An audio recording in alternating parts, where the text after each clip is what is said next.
physical form, prey, social structure, and habitat. As you can see, the differences are subtle, but noticeable when compared side by side.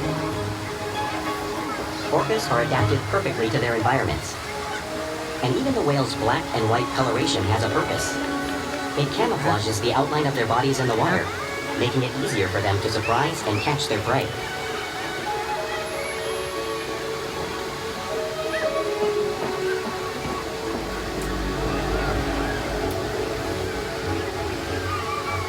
When viewed from above, the black of the whale blends in with the dark depths of the ocean.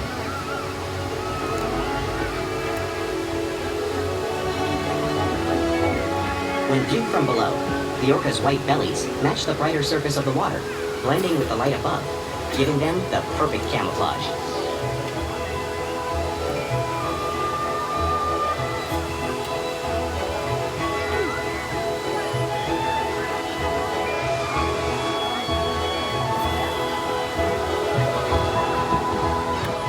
Killer whales really are a natural wonder. And today, we are going to show you some of their physical characteristics.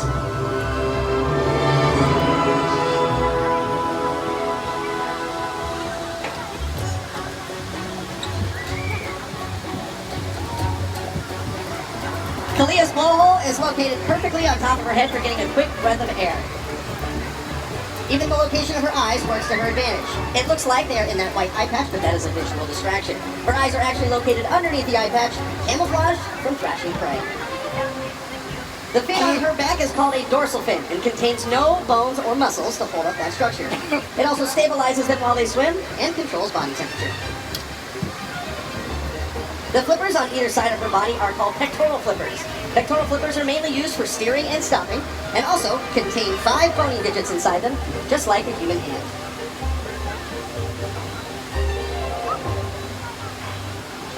The lobes on either side of her tail are called flukes. Tail flukes act as the killer whale's engine and can propel them close to 30 miles per hour. The killer whales are fastest and use the most power when they are launching nearly 10,000 pounds up and out of the water.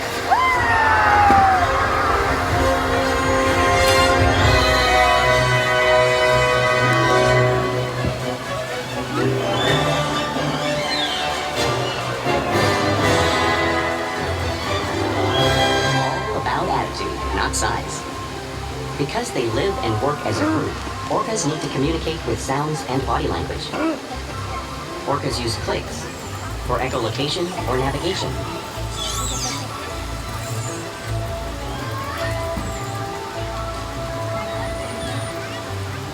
Whistles to socialize in the pod.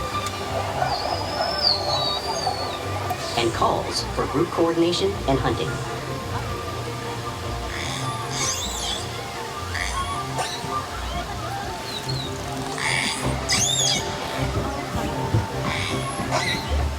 Vocal development studies here at Seaworld show that early on, calves learn vocalization from their mothers.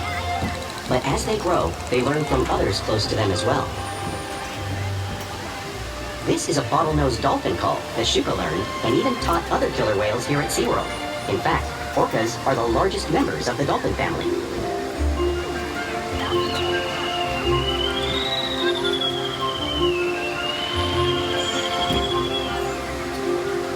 Whales here and in the wild use vocalization to communicate all the time. Like all animals, killer whales use body language as part of their communication. Pectoral slaps might be used to show dominance or just to get noticed.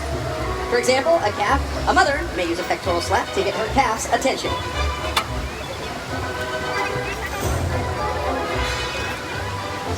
But when they really want to be heard, they breach.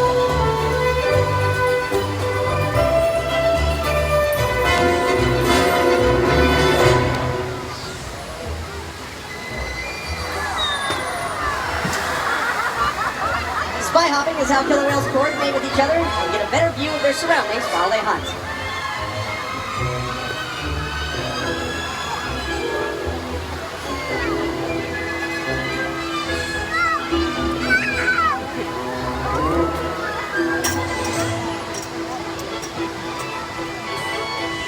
Fluke slaps are another form of communication killer whales use in the wild.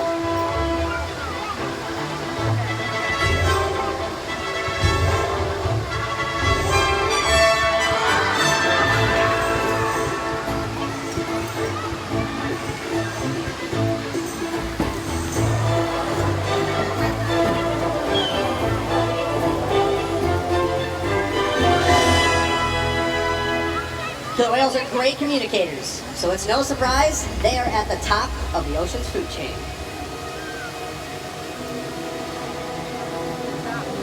Killer whales work together to rear their young, protect their pod, and most importantly, pursue and catch their prey. Every day they cooperate to survive in the wild oceans of the world. The orca's hunting techniques are as varied as the whales themselves. Norwegian killer whales will circle herring, herding them together. The whales use sounds to coordinate with each other and to disorient the herring. With the fish confused and contained, tail flukes, making for an easy meal.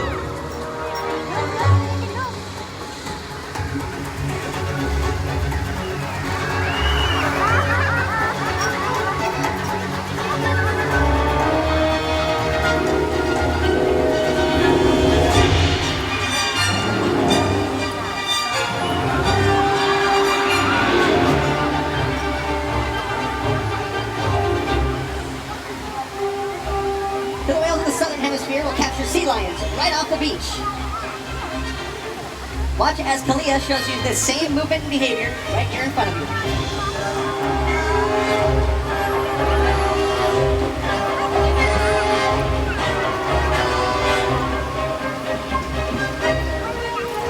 Antarctic orcas will actually create waves, knocking seals off of floating ice. Watch as Kalia shows you the same wave-making technique, demonstrating one of the many impressive hunting abilities killer whales have developed all over the world.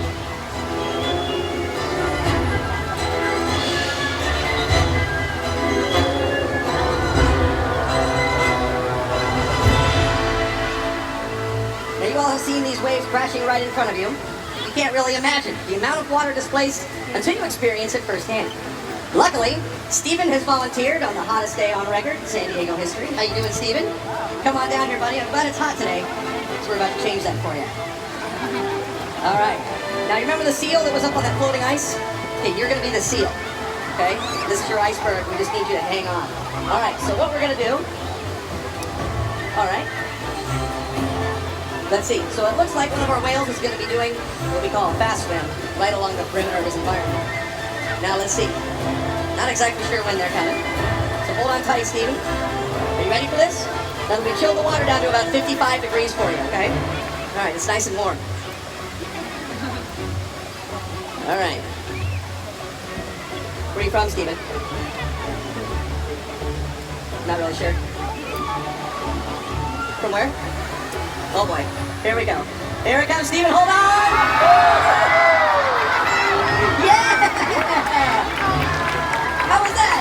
All right. Give it up for Stephen, everybody. All right, dude, you can join your family. And his hair gel stayed on. Very nice. All right, Stephen, thanks for helping us show off the power of the killer whale. You did a great job, buddy.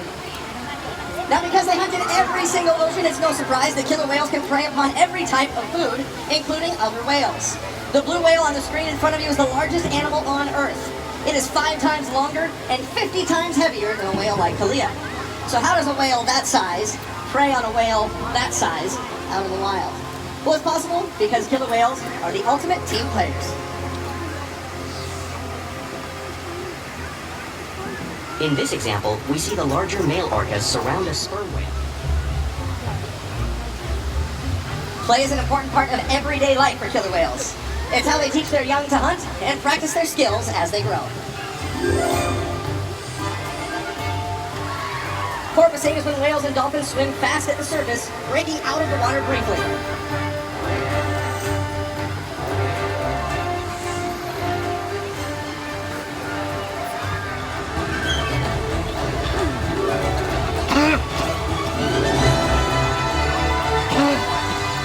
You'll see them doing this when riding in the wake of a boat or surfing in a wave.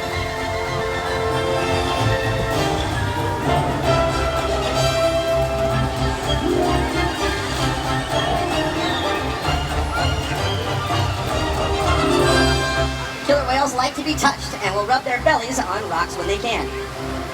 Often you'll be seeing the killer whales here at SeaWorld doing the same type of tactile behavior, just like they would in British Columbia.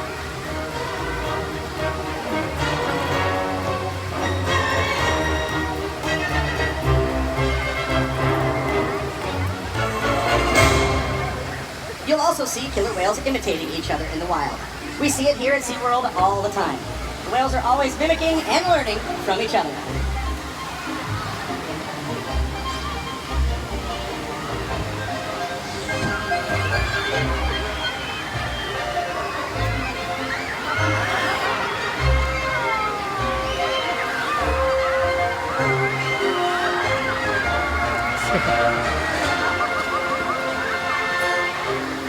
Playful behavior has a purpose.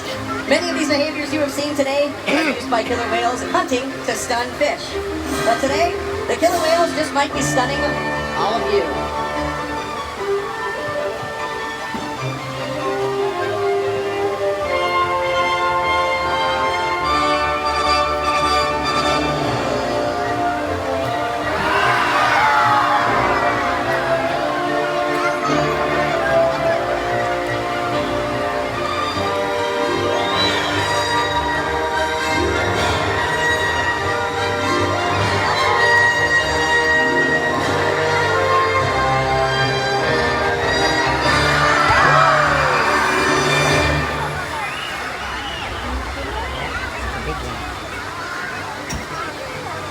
We interact with our whales every day, which allows us to share trusted relationships to provide optimal health care, research, and quality of life. The whales here take place in their own health and well-being. Amaya is showing Carly her tail flips. Now this is a very important husbandry behavior for when the veterinarians want to come out. There's a very thick blood vein that goes through their tail flips, so if they want to draw blood from the animals, they can do that right there. It's a very important behavior. That's to make sure that everybody is staying nice and healthy. We also weigh them at least once a week. We have a big scale in the back. This is to make sure that the calves are growing properly and that all the whales are getting the proper nutrition. We can also ask them for a breath sample right from their blowhole. Now, none of these behaviors would be possible if it weren't for the trusted relationships that we share with them day after day right here at SeaWorld.